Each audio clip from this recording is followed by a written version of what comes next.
अहमद साहब, बहुत शुक्रिया आपके वक्त के लिए। ये जो सिचुएशन इस वक्त करंटली चल रही है, यकीनी तौर पर आप भी इसको देख रहे हैं, फॉलो कर रहे हैं। पहले तो ये कहिएगा आपकी क्या अंडरस्टैंडिंग है इस तमाम तर सूरत हाल के ऊपर, और मसूद साहब ये भी अर्ज़ कीजिएगा, आपको क्या ये कहिएगा कि आपको लगता है कि इसराइल अब रिस्पॉन्ड करेगा, जल्दी करेगा या थोड़ा वक्त लेगा, और उनके रिस्पॉन्ड के बाद जो मिडल ईस्ट की सूरत हाल है वो क्या बनने जा रही है?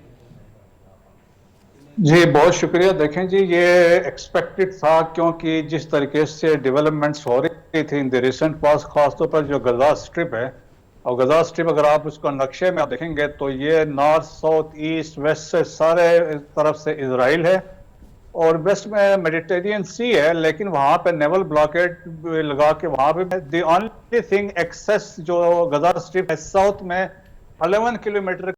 मैं हिस्ट्री में नहीं जाता हूं, लेकिन फर्स्ट इंतफादा जो स्टार्ट हुआ था 1984 में स्टार्ट हुआ था यहीं गजा से। यहाँ से इन्होंने अपने राइट्स की बात की थी, इंडिपेंडेंस की बात की थी, तो उस वक्त भी काफी इस तरह पैलेस्टीनियंस मारे गए थे।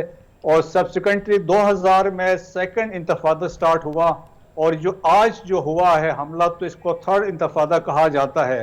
आदो 1995 में जो एक ओस्लो का एकॉर्ड हुआ था, जो बड़ा फेमस हुआ था, जिसमें उस वक्त के जो प्राइम मिनिस्टर थे रॉबिन थे प्रॉब्ली, और यासिर अरफात के वो famous hand shake which was basically sponsored by then जो अमेरिकन प्रेसिडेंट थे उस वक्त के बिल क्लिंटन, उन्होंने करवाया था।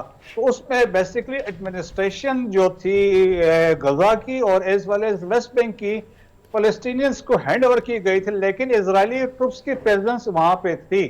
तो अभी इनकी रिक्वायरमेंट यही थी कि ट्रुप्स की प्रेजेंस यहाँ पे ना हो। सेकंड इनका ये डिमांड थी कि the respect and sanctity of Al Quds Al Sharif, जिस तरीके से वो कह रहे थे डिसरेस्पेक्ट वहां पे ये वहां पे इजरायलीज जा रहे हैं, इससे वो भी था। सेकंड, ये गजा वाहिद इलाका है जहां पे डेली रेड्स होते थे, डेली इजरायली डिफेंस फोर्सेस की एजेंट्स होती थी, और फ्रिक्वेंटली यहाँ पे मुसलमान जो जो फलस्तीनी कुछ थे यहाँ उनको होता शहीद रहा है किया वो जाता था। दुनिया के सामने। ब्रिगेडियर साहब, मैं ज़रा ब्रिगेडियर रिटायर्ड महमूद शाह साहब भी हमारे साथ हैं, उनको भी शामिल गुफ्तगू कर इस सारे मामले पे। ब्रिगेडियर साहब, thank you so much for your time.